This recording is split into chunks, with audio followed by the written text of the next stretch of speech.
What's going on, everybody? It's your boy C4 here, and today, continuing draft season here on Beast Mode TV, we're going to be taking a look at the uglies, but very important, especially for whatever team you cheer out there. Most teams are always looking for good offensive linemen, so that is what we're going to take a look at today. We'll look at the top 5 tackles and the top 5 interiors, so guards and centers. So before we jump in, we got to do the token YouTube.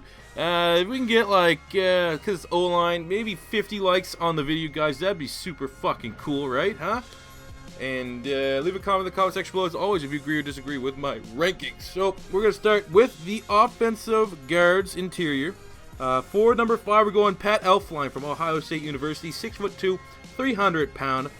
Probably best going to be a center. He played a little bit of guard, but I think he'll be mostly a center in the NFL. He's undersized offensive guard. My pro comparison from him is Cody Whitehair, who everyone thought was pretty undersized last year from Kansas State. Had a horrible combine. He had -8 on the bench press. But overall, he turned out a really good rookie season for the Chicago Bears, and I see very few similarities. I mean, Whitehair is more of a guard than a center, but he's versatile. He can play a little bit everywhere, so that's where I have for that. Going to number 4, I have Forrest Camp from Western Kentucky, 6'4", 300 pounds. This is where it's a little bit tough because he played left tackle at Western Kentucky mainly, but he has the size of an NFL guard, so I think he probably will transition to the interior of the offensive line. But because he could play left tackle, I mean, depends where whatever team drafts him really sees where he fits. He could be, a higher offensive tackle, but for the guard, I think he's incredibly versatile. He can play obviously anywhere on the offensive line. Very, very athletic, great footwork. My pro comparison for him is Ali Marpet, who came out of, Jesus Christ, came out of some bumfuck school, literally the only prospect ever. But he played everywhere on the offensive line. No one really knew where he would play in the NFL. And he's been a really solid interior offensive lineman for the Tampa Bay Bucks, protecting Jameis Winston. So I see a lot of similarities between him and Forrest Camp.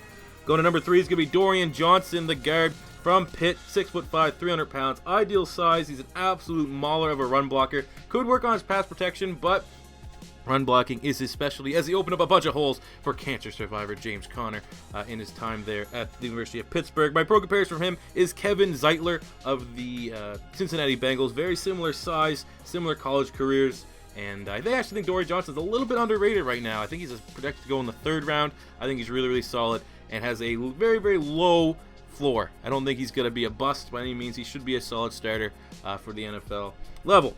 Going to number 2, it's going to be Ethan Posich from LSU. Monster, 6'7", 310 pounds. He played center predominantly LSU, but with that size, 6'7", maybe better at a guard. I mean, that guy literally, if you put some 20, 30 pounds on him, he could be a tackle, a left tackle, a right tackle, either tackle. But he had a solid 2016, but he had an unreal 2015 blocking for Leonard Fournette. So hell, what the fuck do I know? Maybe he will be a center at the next level.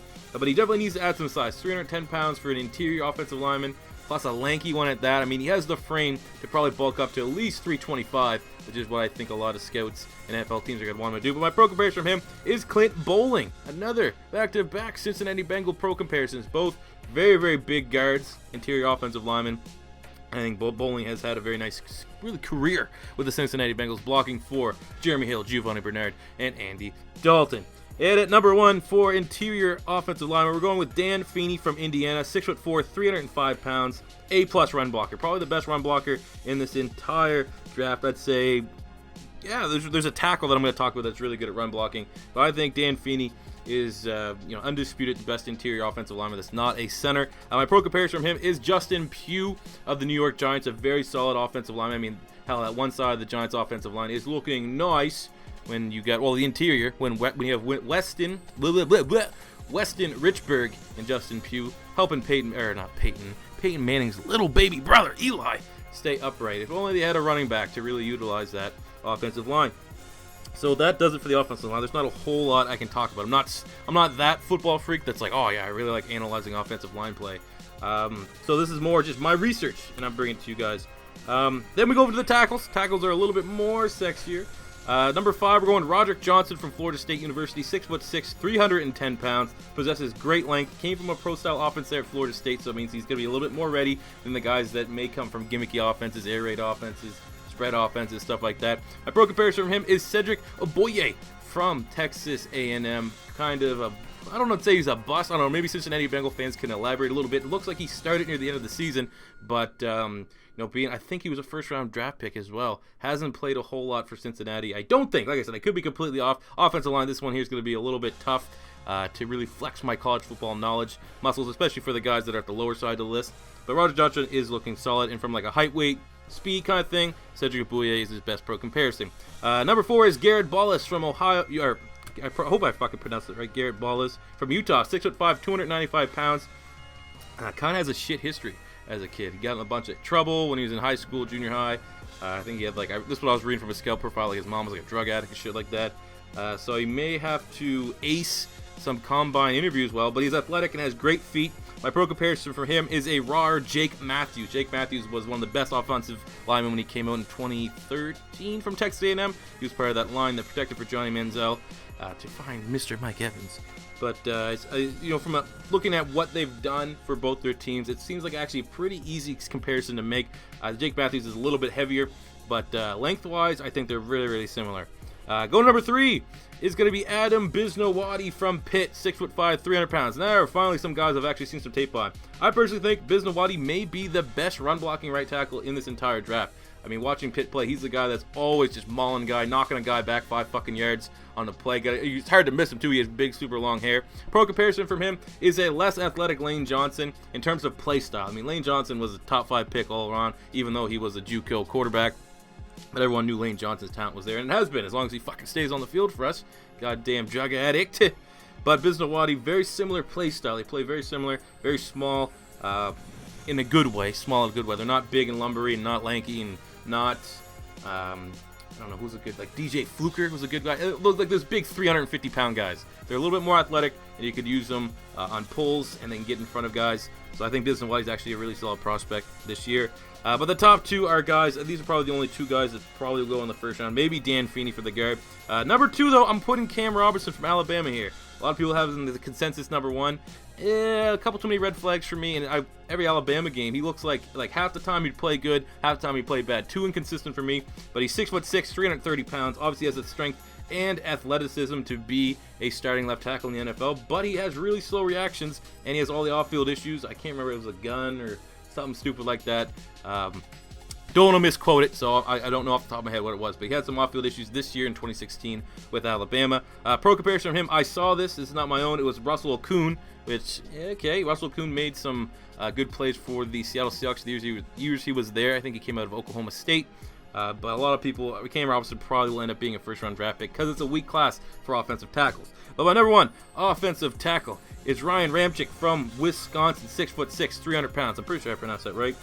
He had a hip injury, which is why some people have Cam Robinson still ahead of him on their list. But for me, I think he's the safest offensive tackle. Great athletic ability. It makes up for his inexperience. He was a transfer. I think he played JUCO or something like that. But he really caught on. And anytime I watched Wisconsin play, I've seen about probably 3 or 4 Wisconsin games. He was looking very, very solid out there. More so and more consistent than what I saw from Cam Robinson. But then again, the skill gap and the level of competition is a little bit different from who Wisconsin played and then all the freaks that Alabama was playing in the SEC. But my pro comparison for Ryan Ramczyk is Anthony Costanzo of the Indianapolis Colts. He's been one of the better offensive linemen on that very weak Indianapolis Colts offensive line. He's kind of regressed a little bit, but when he first came out, he was a first-round pick that a lot of people were very high on, and he was very solid. For his opening probably his 3 years there. But he was good enough to get a second contract, and I think Ramczyk will be a very nice left tackle in the NFL. So I think him and Cam Robinson are probably the best, safest options for left tackles, and everyone and their dog wants starting left tackles here in the NFL. So if your team gets one of these guys, I mean, hopefully I enlighten you a little bit. This was going to be always the most difficult video of my draft breakdown process. Then again, I've hit on a couple times. I mean, Gabe Jackson, everyone slept on him. He ended up being a great offensive lineman for the Oakland Raiders. I called that. Marpet was a good one. Called that. Well, I'm not saying I called that. There's not just the only one that said these guys are going to be good. But I'm just saying guys on top of my head that I said were going to be really, really good because of my draft videos. But I hope you guys got something out of this one. The next video will be defensive line, so we get to a little bit more appealing and sexier players to talk about.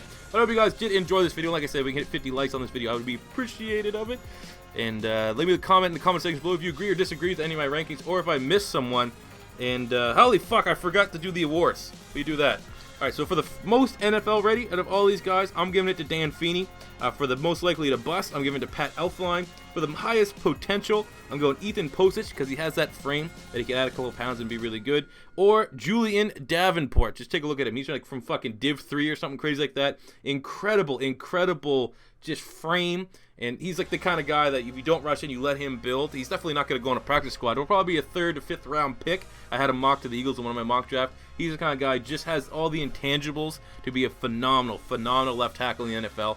Bit of a project player though. I think you're going to want to have 2 years or so for him to put on the proper weight and get adjusted to the game. And for sleepers, I'm going with Davenport as well, and Nico Siragusa, who's an interior offensive lineman of San Diego State, that blocked for Mr. Donnell Pumphrey on his record-breaking season. So there you go, guys. There are the awards. There's offensive tackles, offensive guards. That does it for me today, guys. As I was saying before, I quickly remembered to do the awards. Leave a comment in the comment section below if you agree or disagree. And if I might have missed someone, please let me know, and I can take a look at it for Volume 2.0, which will happen after the Combine. But until next time, it's your boy C4 Sam. Peace out.